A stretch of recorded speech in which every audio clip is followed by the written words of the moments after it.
2, 1.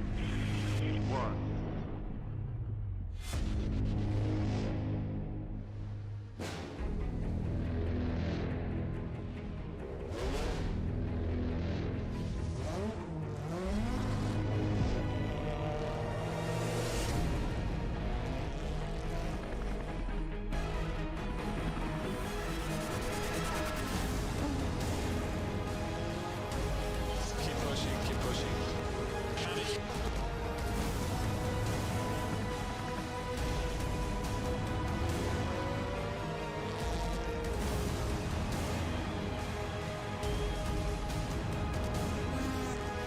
In this lap.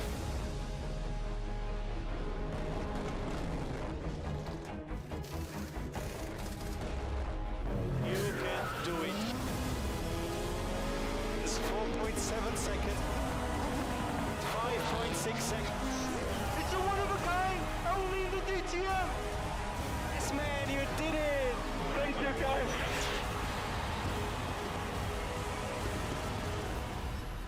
Go, go, go, go, go. Yeah!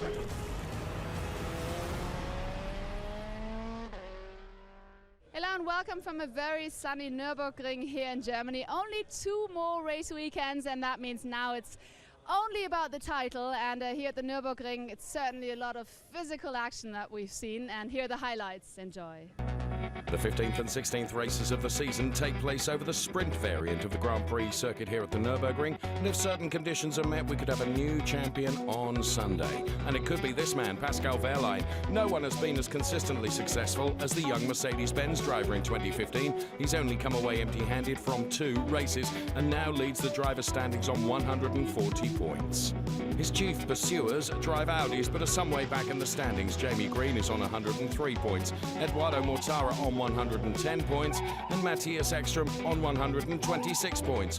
For these 3, it's the last chance to close the gap prior to the finale in Hockenheim. The momentum is with BMW after a great weekend in Oschersleben where Timo Glock and Tom Blomqvist were victorious. However, their chances of supplying this year's champion as a brand a little more than theoretical. Marco Wittmann and 2012 champion Bruno Spengler are best placed, but there's a yawning gap between them and Wehrlein.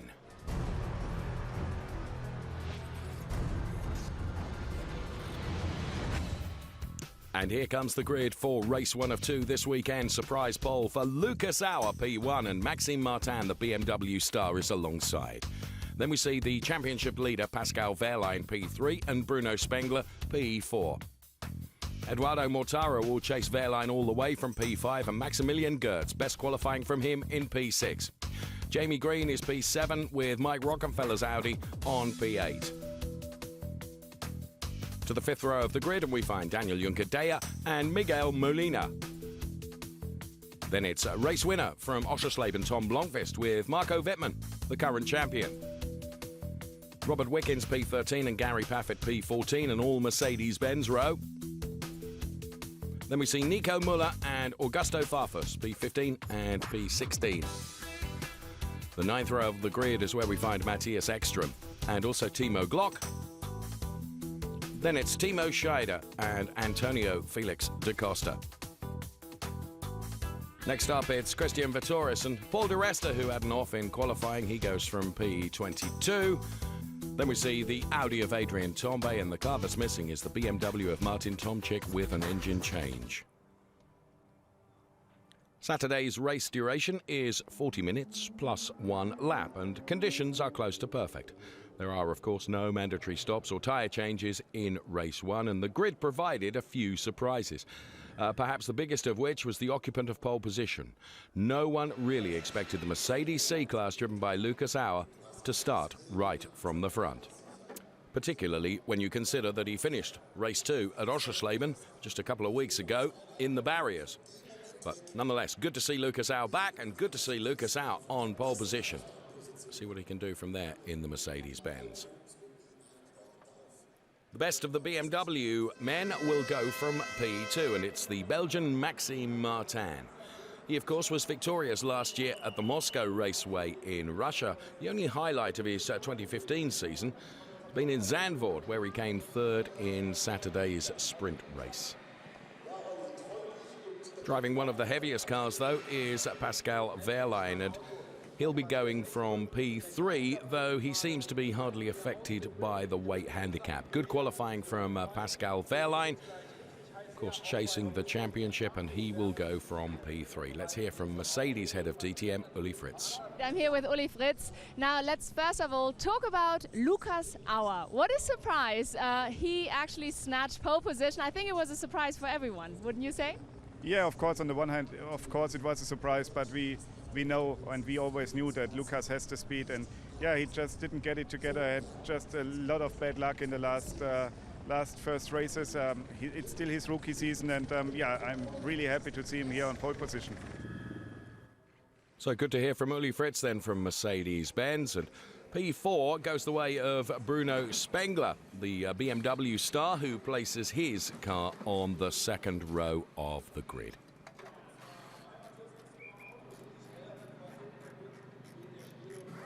The best of the Audis in qualifying was Eduardo Mortara, and he will go from P5, fifth fastest time. Then for Eduardo Mortara means he's not too far away from Pascal Wehrlein. P17, by contrast, Matthias Ekström in a very poor starting position. Scoring points from 17th on the grid is going to be a very big ask indeed. It's the shorter race of the two across the weekend, and Audi's head of DTM is Dieter Gas.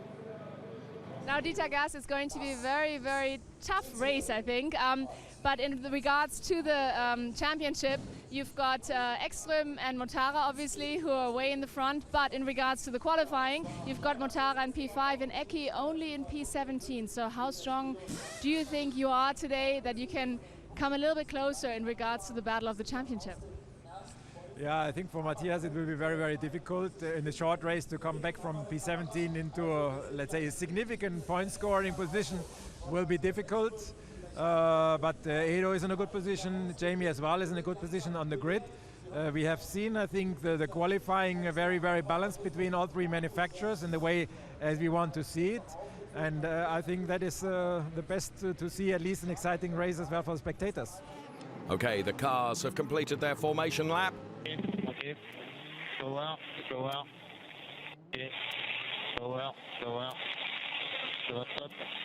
So now in position.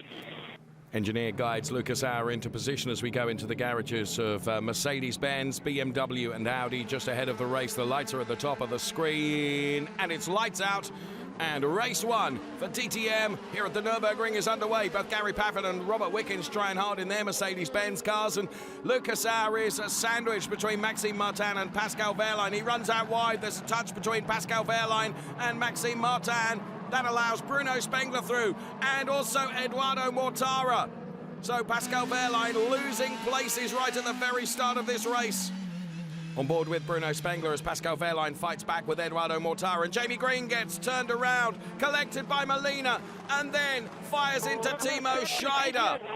What a nightmare for Jamie Green. That brings out the safety car before one lap is completed here at the Nürburgring.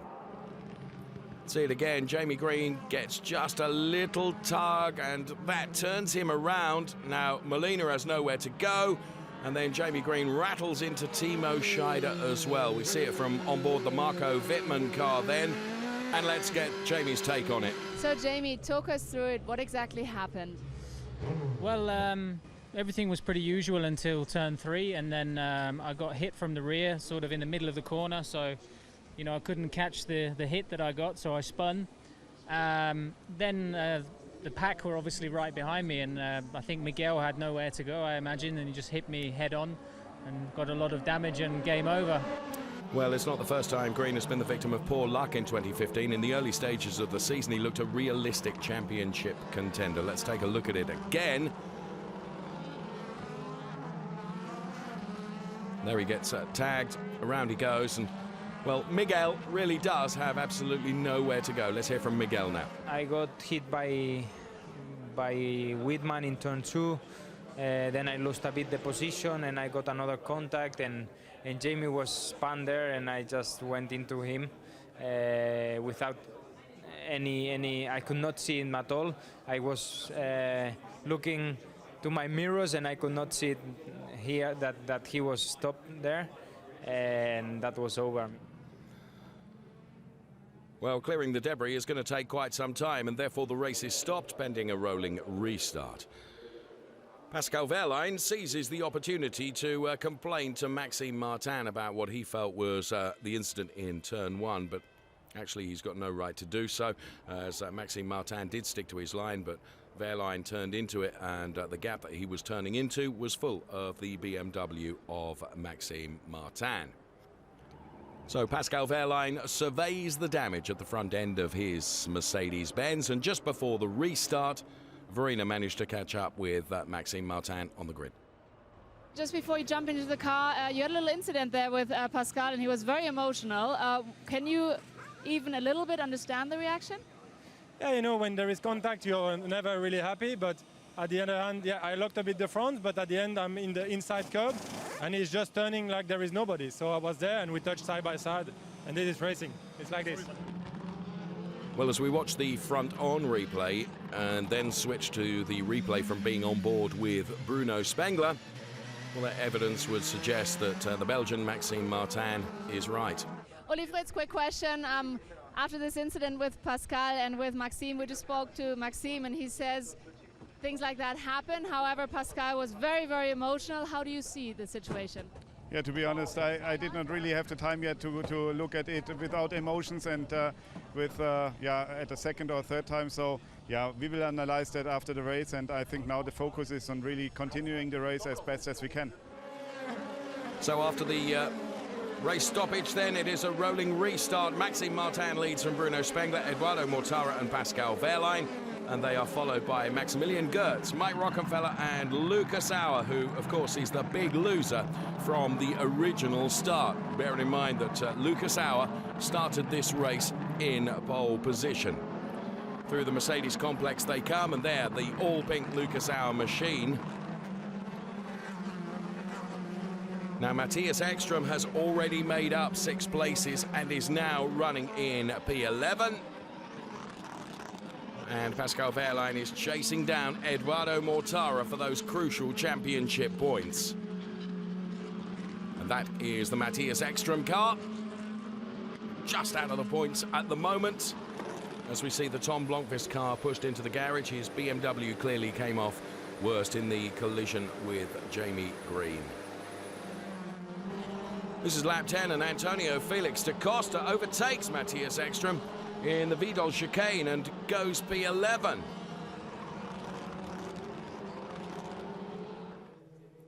And sad to see another retirement, and this Audi is the one driven by Timo Scheider, which is going to be parked up into the garage. This is Bruno Spengler. Under pressure from Eduardo Mortara. Mortara up to the inside now. That's almost a duplicate of the turn 1 fiasco, isn't it? As Pascal Wehrlein manages to get past as well, because Bruno Spengler turned in, and he couldn't turn in because the gap that he was going for was full of the Eduardo Mortara Audi. He gets run out wide, and that means that Pascal Wehrlein is able to take advantage of that as well. And there is, from on board, Pascal Wehrlein going past Bruno Spengler and very nearly getting past Eduardo Mortara as well. And now Pascal Wehrlein is really hounding down the Eduardo Mortara car. There's damage on the front end of Bruno Spengler's BMW, and he's now fallen prey to Maximilian Goertz in the Mercedes-Benz, and Maximilian Goertz is going up the inside. Doesn't quite make it stick. You can see that damage now more clearly on the Bruno Spengler car. Keep pushing, Bruno. The race is long. Keep pushing. Try to do your best. Well, he's doing that in terms of trying to defend from Maximilian Goertz in the Mercedes-Benz, who gets run out wide. Mike Rockenfeller wants to buy into this party as well. There's sparks off the BMW. Rocky on the inside.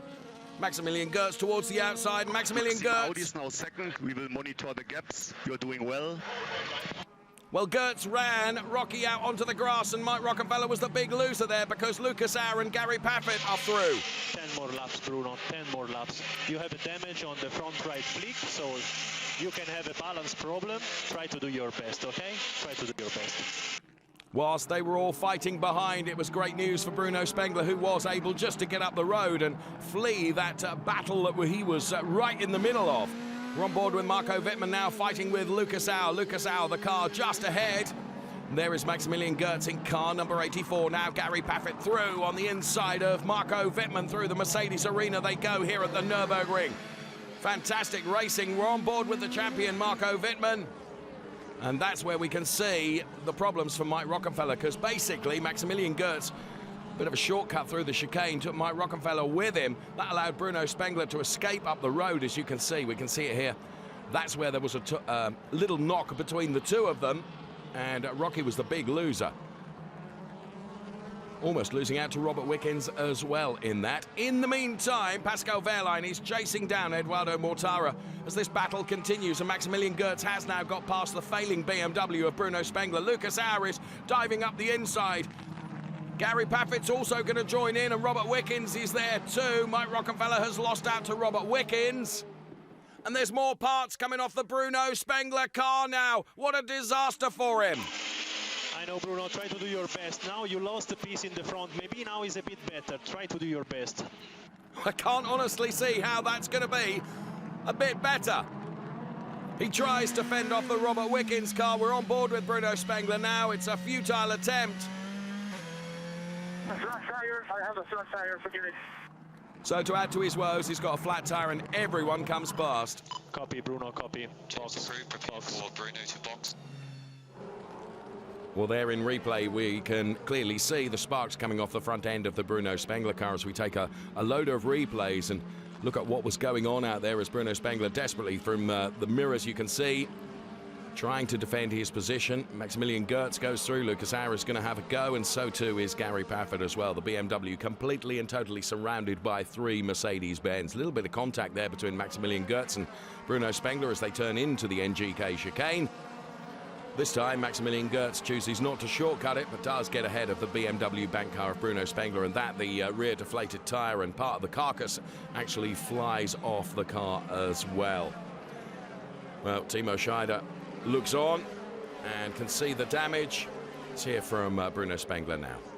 Bruno, was looking really good for you in the race. In P2 you were the whole time, and then especially you were on the attack also in regards to the championship title. How disappointed are you now?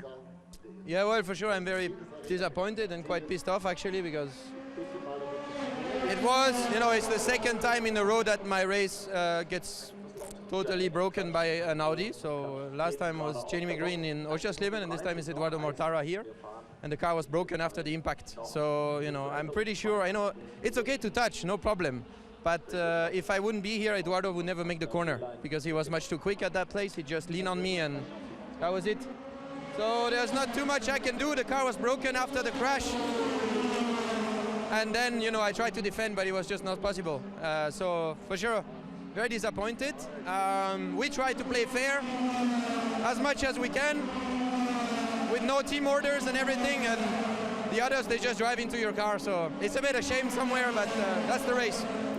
Well, clearly a very disappointed Bruno Spengler. Apologies for his colourful language as we see Mike Rockenfeller moving over to allow Matthias Ekstrom to go through, and therefore Matthias Ekstrom in the position where he will take one solitary championship point. Paul di Resta hounding Mike Rockenfeller now, but he has closed the door, which has allowed Matthias Ekstrom through, but denied Paul di Resta and Timo Glock behind.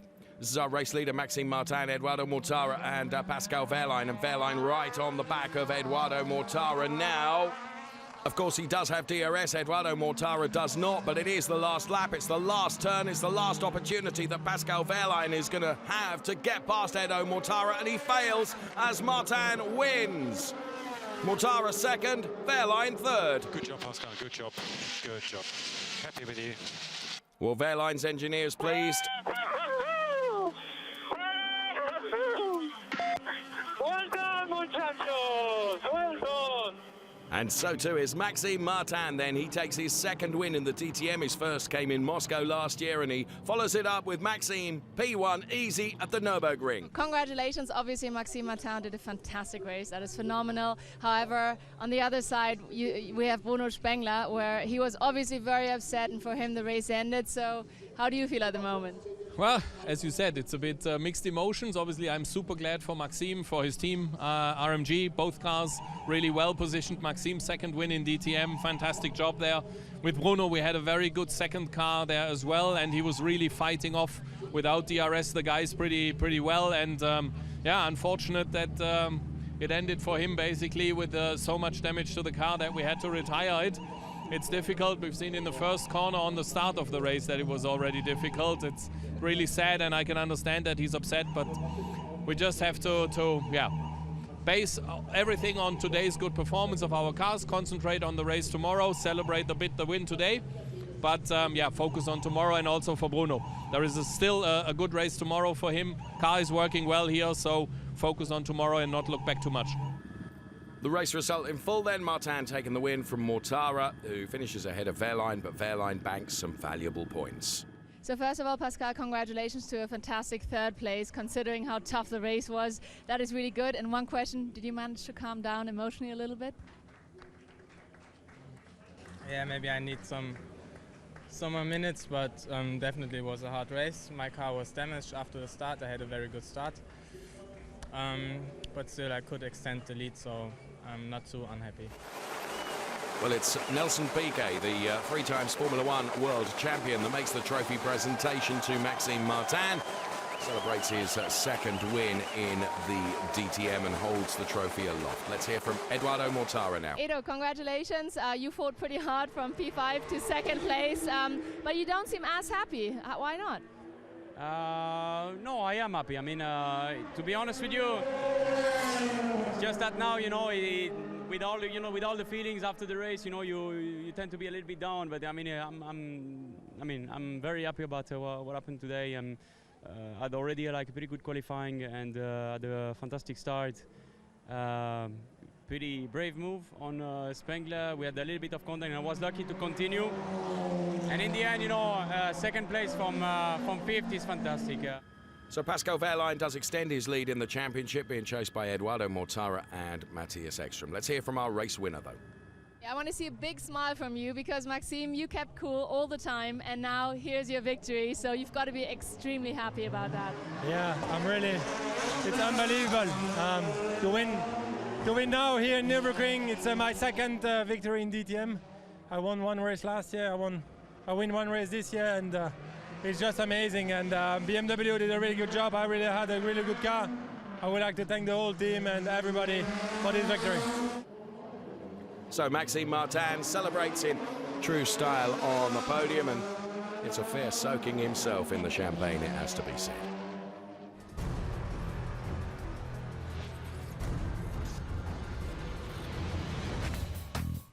Here's the grid then for race 2. Miguel Molina, P1. Tom Blomqvist, winner in Oschersleben, P2. Jamie Green will hope for better luck from P3, and Paul de Resta, better quali from him as well, P4. Then it's Bruno Spengler, P5, and Augusto Farfus alongside him in an all BMW row 3. Then it's Robert Wickens and Maximilian Goertz. The next row sees Pascal Wehrlein, P9, and Marco Wittmann, the current champion, is P10. Wehrlein with work to do from there. Timo Glock and Mike Rockenfeller together on the 6th row of the grid. And then it's Timo Scheider, a retirement in race 1, and Daniel Juncker-Deyer, P13 and P14. Lucas Auer goes from pole to P15, the difference 2 races can make, and Maxime Martin, the winner of race 1, is P16. On the next row, it's Matthias Ekstrom and Antonio Felix da Costa. Ekstrom, another one with work to do. Christian Vitoris from P19, then it's Eduardo Mortara, P20. Before we see Nico Muller, P21, and Adrian Tombe, P22, and both Gary Paffett and Martin Tomczyk suffering with engine woes, and we'll start from the back of the grid. Well, qualifying was a torrid affair for Matthias Ekstrom and also for Eduardo Mortara. Eduardo Mortara will start the race from P20 with clearly a lot of work to do from there, and Matthias Ekstrom is only a few places better off because he will be going from P17. So both those Audi drivers at the sharp end of the championship, but with a lot of work to do, far from being at the sharp end of the grid. Now, the big beneficiary should be Pascal Wehrlein, but he didn't have a brilliant qualifying either. Let's find out more. Now, Pascal, yesterday you had a very interesting strategy in regards to the number of tires you used, which may have cost you a few positions today, but maybe you can explain that a little bit. Yes, so definitely it was a compromise for today. We used 3 new sets of tires yesterday, 1 in the race, because I started from P3 and we thought, yeah, we should go for the win, but unfortunately it didn't work out. And but still on the podium wasn't too bad, but it was a compromise for today, but still I'm optimistic. Well, it's another decent performance in qualifying for Bruno Spengler, who will be going from P5 for race 2. 5th on the grid gives him a fair chance of a podium finish, and podium finish would be a real bonus in comparison to the retirement, of course, in race 1. P4 for Paul de Resta. The Scot came 3rd at Hockenheim and Spielberg earlier in the year, so he's perfectly capable of pulling a podium place from here, that's for sure.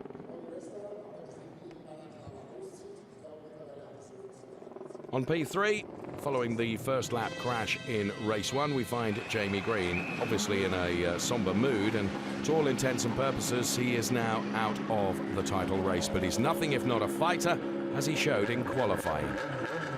Eki and Motara all the way in the back. So I'm wondering, are you putting all your money on Jamie Green, who's starting from P3 to win the race and then be your best contender from Audi? Well, I think first of all we want to win the race, full stop. I mean, Miguel is on the pole position, 5th pole position for him. He has never won a race so far, so maybe today is the day.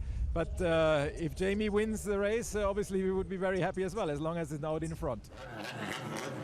Tom Blomqvist then will start the race P2. He's the best of the BMW drivers, winning race 2 in Oschersleben. Clearly a huge boost for the DTM rookie, Tom Blomqvist. So Jens Marquardt, it was a tough qualifying, that's for sure, but you've got Tom Blomqvist in P2. So what are you hoping for the qualifying today, for the race today? Sorry. Well, obviously in P2 he's in a quite good position. Yesterday Maxime was there and he made it to the front and won the race, so hopes are still obviously there. We got Bruno and Augusto also quite good up on the grid, and also with Marco and Timo, some cars that hopefully make it into the points. We have to get as many points as we can for the championship. Hopefully a good race, and yeah, let's see.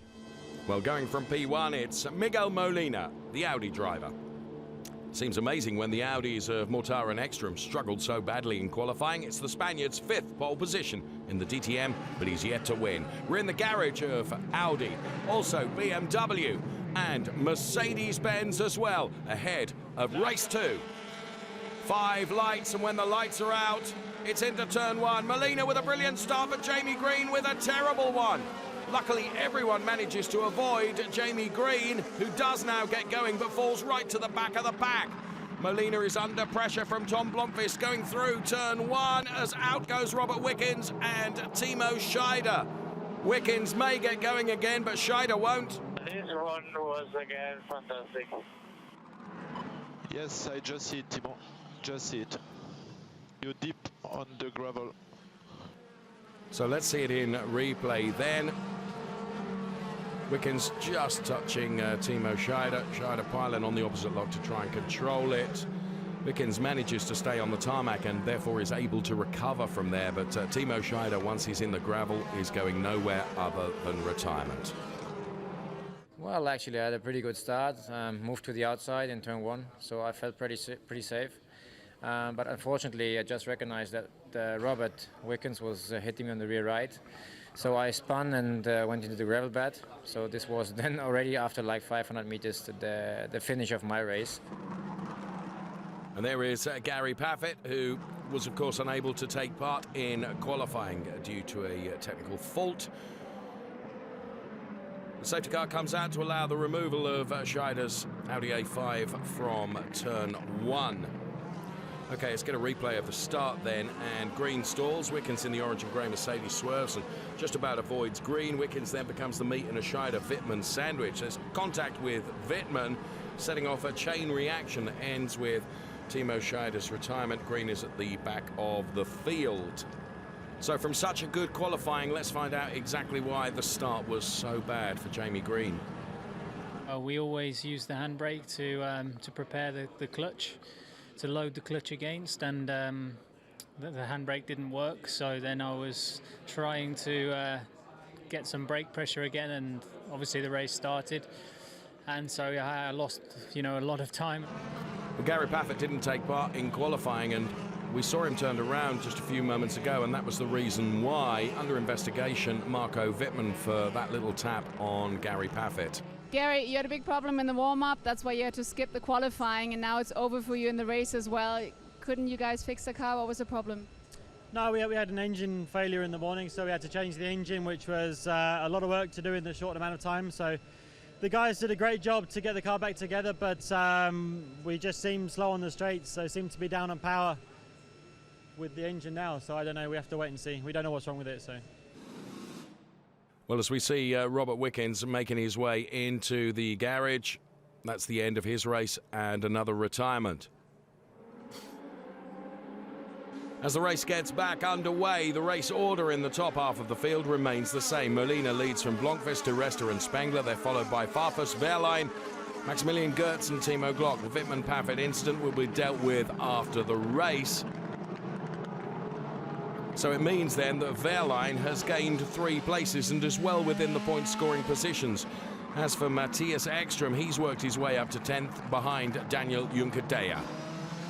So we're on board with Pascal Wehrlein as he chases down the BMW of Augusto Farfus, who is ahead of him, and there is the championship prediction with the order the way it is at the moment. And there is Matthias Ekström then ahead of Mike Rockenfeller, but behind Daniel Juncadella. Pascal Wehrlein continuing to put pressure on the BMW of Augusto Farfus. And Matthias Ekström heading after Daniel Juncadella in the Mercedes ahead of him.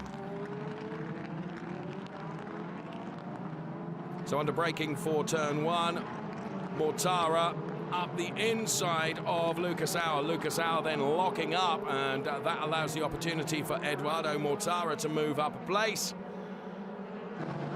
Christian Vittoris also trying to take advantage of that and find a way past his brand mate Lucas Auer, but on board with Christian Vittoris, he has been denied. So Eduardo Mortara makes his way up to P15 as Paul de Resta now with a move on Tom Blomqvist, and Paul de Resta will go through to take up P2. So Tom Blomqvist relegated now to P3. So good move from Paul de Resta, and the Mercedes really flying. Here it is in replay, braking hard into that turn 1, and Tom Blomqvist stucks in behind, and Paul de Resta gets the job done. This is Bruno Spengler, who's also managed to find his way past Tom Blomqvist, also having a better time of it today than he did yesterday. So the order now, as we see on board with Bruno Spengler, him making that overtake work in turn 1. The order is Molina, then it's Paul de Resta and Bruno Spengler. This then is Timo Glock and Daniel Juncadella getting very much together there. It's the battle for 10th with no quarter given or asked. And shortly afterwards, Matthias Ekström is able to pass Timo Glock and now goes up into P11 as they head through the NGK chicane. Pascal Wehrlein and Maximilian Goertz put a move on Augusto Farfus here. Pascal Wehrlein goes through first of all, and then Maximilian Goertz will surely make that move stick also. So Maximilian Goertz. And now Daniel Juncadella is trying to buy into the party also. They go 3 abreast into turn 1. Who's going to be the big loser here? I fear it could be Augusto Farfus. Maximilian Goertz remains absolutely committed and does get past the BMW, but he's also, of course, been passed by Daniel Juncadella. And Matthias Ekström now and Timo Glock side by side. And Matthias Ekström gets ahead of the Timo Glock car as the pit stops start. De Resta, Spengler, Blomqvist, Juncadella, Ekström, Glock, Martin and Felix da Costa. Ekström stationary now. Let's see how long this takes for Matthias Ekström. It needs to be a quick one, and it's not. 4.1 seconds for Matthias Ekström. And he loses out to Timo Glock. He'd only just passed Timo Glock and loses out in the pit stops as Timo Glock goes out ahead of him. So all that work that Matthias Ekström had done pre-pit stop counts as naught because he lost time in the pit stop, and Timo Glock was able to get that place back. We're on board with Matthias Ekström now as he's once again chasing down the all-yellow BMW ahead of him. Now this is where it all went wrong. And Timo Glock was already on his way down the pit lane, and Matthias Ekström had to yield. And this is how close they were in the pit lane. Just squeezes in between Glock and Martin. Coming in now, it's Wehrlein and Gertz. A lot of cars will come out of the pit. Pit lane is busy. Push now and expect cars in turn 1. Go now. Well, it wasn't a quick pit stop for Pascal Wehrlein, and he was held also to avoid an unsafe release. So Pascal Wehrlein far from happy. Apologies for his language on the team radio. Keep cool. Engineer trying his level best to calm Pascal Wehrlein down. 30 laps to go, 30 laps to go. But nonetheless, Pascal Wehrlein knows that he has only 2 cars between him and his championship rivals behind him. Let's see the pit stop in replay once again. It's the same as Matthias Ekström's, where it's the front left that was problematic, and then they had to hold him because they didn't want an unsafe release into the car of Augusto Farfus, which, as you can see, passes Pascal Wehrlein in the pit lane. Let's see it again. Maximilian Gertz had already gone through, and then it was Augusto Farfus. Well, he has lost positions, that's for sure, as we see in now the race leader, Miguel Molina. And we will get them back. So again, Pascal's engineer trying to encourage him as Adrian Tombe there on Jamie Green, as we see our race leader out of the pit lane and ahead of Paul de Resta. But it's jolly close, and de Resta locks up going into turn 1, but stays in P2. Molina leads.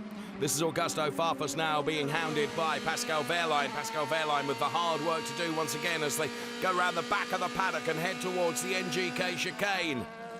Wehrlein to the outside and comfortably goes around Augusto Farfus with the benefit of DRS, which of course Augusto Farfus didn't have to defend, but Farfus will have DRS back again now. There is Timo Glock and Matthias Ekström. Remember DRS? Well done, mate, well done. And here we can see in replay the DRS assist then as Pascal Wehrlein drives around the outside of Augusto Farfus. And the Mercedes garage happy with that move. Augusto Farfus, though, as soon as Pascal Wehrlein had overtaken, did have the benefit of DRS, though wasn't able to come back at Pascal Wehrlein, who moves up that place and was so encouraged once again by his engineer as Dr. Wolfgang Ullrich from Audi watches on. And this is Mike Rockenfeller, the very last man to make his pit stop, and it was a good stop. 3.1 seconds for Mike Rockenfeller. He makes his way back down the pit lane. You're racing Rockenfeller, exiting pit lane. So here comes Mike Rockenfeller. There is Pascal Wehrlein, and there is Augusto Farfus. Pascal Wehrlein manages to go through. What about Augusto Farfus and Mike Rockenfeller? Mike Rockenfeller ahead of Augusto Farfus. Wehrlein is P7, Rocky P8, and Farfus P9. Here is our race leader. We have a 2.9 seconds to Juncker-Deya. So with Pascal being advised 2.9 seconds to Juncker-Deya, that means he's out of the DRS, and he needs that DRS. Once again, Dr. Wolfgang Ullrich looks on. Here's Juncker-Deya then, and Pascal Wehrlein, and Mike Rockenfeller is in that battle as well. Mike Rockenfeller, of course, has the DRS against Pascal Wehrlein, so too Augusto Farfus. It's P7 and P8, this battle that we're watching. Daniel Juncker-Deya just ahead. There is Juncker-Deya. Wehrlein desperate to get past that Mercedes-Benz, and for Daniel Juncker-Deya then to act as a wingman for him. All of them using their DRS wings. You can see them deployed now as they go down behind the paddock. Here comes Pascal Wehrlein on Daniel Juncker-Deya. Now Juncker-Deya is really going to need to close the door on Mike Rockenfeller. And he does that pretty well through the NGK chicane. That means Pascal Wehrlein has gone through, and Juncker-Deya now closes the door on Mike Rockenfeller. Pascal Wehrlein up the road has gained another place as they head down into turn 1. Can Mike Rockenfeller make a move now? Daniel Juncker-Deya tries to block off that inside line. Augusto Farfus around the outside, but no, none of them anything like close enough to be able to do so. But in the background, Matthias Ekström got past Timo Glock. So that means that Ekström is now 10th. Martin Tomczyk, well, he goes through as well. So Pascal Wehrlein is now P6. And Matthias Ekström, as we see once again, that's how he made that move on Timo Glock. Timo went to turn in. And we're hearing Pascal Wehrlein's team radio at the same time as we're watching the replays of Matthias Ekström jostling there with Timo Glock and Dieter Gas on the pit wall. Wehrlein, of course, desperate to get into the DRS window of Maximilian Goertz, who's ahead of him now, as we see Eduardo Mortara having a go at Timo Glock and Adrien Tombe trying to have a go as well. There's the championship prediction. There's a little touch between Eduardo Mortara and Timo Glock. Glock is run out wide. And now Glock comes back at Mortara. They touch and Mortara spins. Well, it was pretty physical between the two of them. But Eduardo Mortara is the one that seems to come off worse in that little battle, that's for sure. Well, I mean, he has his point of view, I've got mine, and I mean, it's fun like that. In the end, I think accidents like that for 12th position don't really matter in the first place, because we are not fighting for, for points, and that's it. I've got nothing really special to say about it. Stupid, so stupid. Di Resta, 24.5, Spengler, 24.5, Blomqvist, 24.5, Goertz, 20. Well, as we hear a whole collection of team radio, we can see the incidents leading up to Mortara's spin, and in fairness, the Audi man muscled and barged his way past Glock, although Glock's response ultimately caused greater problems for him. As we can see, there was a lot of jostling between the two of them that led up to that little incident as well. So Maximilian Goertz then, who is in 5th place, is well ahead of Pascal Wehrlein, but Goertz is slowing down for obvious reasons. You can see there the difference in lap times over the last 3 laps and how that gap has tumbled down, and Pascal Wehrlein getting ever closer now. Once he gets in that DRS window, that means that he's going to be able to get past Maximilian Goertz with not too much problem, as they do. Going into the final turn, the championship leader now goes P5. 10 laps to go, 10 laps, attack Goertz. So there is Pascal Wehrlein now ahead of Maximilian Goertz. And now Matthias Ekström on Daniel Juncker-Deyer and Augusto Farfus. And the one that's benefiting from all of that is Martin Tomczyk, which means that Matthias Ekström is out of points-paying positions now. Let's go on board with Matthias Ekström. Around the Coca-Cola turn now. There's Augusto Farfus, there is Martin Tomczyk. And then it's Daniel Juncker-Deyer before we see Matthias Ekström. As they head down into turn 1. Martin Tomczyk now is P9, Daniel Juncker-Deyer is P10, which means Matthias Ekström, as I said, out of points-paying positions in P11. Martin Tomczyk having a far better time of it than he has had of late in the BMW, but Daniel Juncker-Deyer is keeping him keen ahead of him as well, and Augusto Farfus disappearing out into the distance ahead. And here we can see this attempt through the NGK chicane, where Martin Tomczyk was just able to take advantage of the wide line that Matthias Ekström had found himself on, and Martin Tomczyk the big beneficiary. Maximum attack, maximum attack. Ahead of him, so he gets DRS. A collection of team radio. Copy that, copy that. Before we hear from Matthias Ekström. The championship is for him to lose. We can't win it fair and square because too many points. And I will go Tockenheim, enjoy like I always do there, and try to fight for 2 podiums. And if he keeps his nerves, then it will be an easy one for him. But still, you have to race for it. Well, despite everything that he's throwing at it, Matthias Ekström cannot find a way past Daniel Juncker-Deyer, and on board with Matthias Ekström then as he hard charges against the Mercedes-Benz of Juncker-Deyer.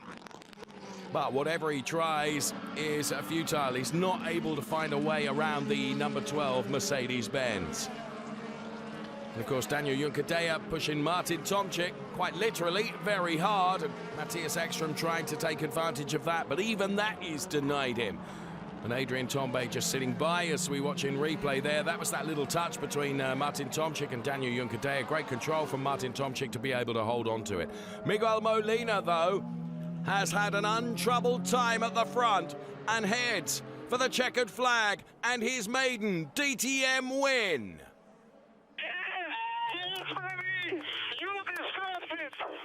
Applause from Hans-Jürgen Abt as Paul de Resta takes P2. Bruno Spengler will be P3. Then it'll be Tom Blomqvist P4. Last valiant attempt from Mike Rockenfeller there to try and get past Maximilian Goertz, but it's not going to happen as Pascal Wehrlein will take P5, Maximilian Goertz P6. P5, Pascal. P5. Great job. Great job. Give me a pick up. I'm not very happy with this weekend because I think yesterday I could have achieved a race win, and today we were just not fast enough. I don't know the reason, we have to analyze it, but you know, at the end I extend my lead to 37 points, and that's very important. Great job. Sorry for the pit stop. Great overtaking. Okay, first of all, I'm really happy for Miguel because I think it was a long time, his first victory, and he was so quick. But in the end, we're fighting for the championship with Matthias and Edo, and we could not achieve because we had a lot of problems on the track. You can see it, what's happened there, but in the end, that's the way, and we had to be better in qualifying than we maybe was finished today more better, you know. But in the end, we are happy because victories for Audi is also very important on this championship, and he did it. Well, Matthias Ekström out of the points, but Molina takes his maiden DTM win here at the Nürburgring. Do you think this really was a pre-decisive race in regards to the championship? I think it's difficult to say. I mean, the team did a brilliant job today. We could even extend our lead in the championship, so that's a good step to go to Hockenheim, that is for sure. But to be honest, yeah, in DTM everything can happen, and yeah, that is definitely not a guarantee for Hockenheim already. Here's the result in full then. Molina, de Resta, Spengler, Blomqvist, Wehrlein, Goertz, Rockenfeller, Farfus, Tomczyk and Juncadella, the top 10. Axel Verstthorn then makes the trophy presentation to Miguel Molina. Also on the podium, of course, Paul de Resta and Bruno Spengler. Let's hear from Bruno now. You must be very, very happy because from P5 fighting all the way to P3 is fantastic. But on the other hand, are you now also a bit more disappointed that yesterday didn't work out so well? I mean, it's both sides, isn't it?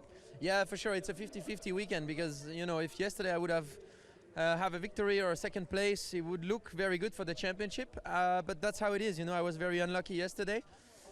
Today was a bit better, had a good start. Yeah, had a good strategy from the team. The car was very good through the whole race. Although it was missing a bit of pace, you know, to go the pace of Miguel Molina, who was very, very quick today. Before we hear from our race winner, there's the championship as we go into the final two races at Hockenheim for DTM 2015. Congratulations. What a fantastic race you did. You had poles, I think, about 6 times, if I'm correct. 4 or 5, yeah. 4 or 5, and finally you've got the victory, your maiden victory in DTM. You have got to be up there. You've got to be raving. Today it was a perfect day for us. Since the first lap in the warm-up to the last one in the race was perfect. Really enjoying my driving and driving the car. So today it was fantastic. The guys did a really good job yesterday night to repair the car from yesterday race. So this morning was perfect, and I'm really happy today. Well, he celebrates in fine style on the podium with the champagne. Up next, the final 2 rounds of DTM 2015 at Hockenheim. Thank you, guys. Yes, what a fantastic weekend here at the Nürburgring. And I'm so much looking forward to the grand finale in Hockenheim in 3 weeks. So we're going to see you there, and it's going to get hot, that's for sure. Until then, bye-bye.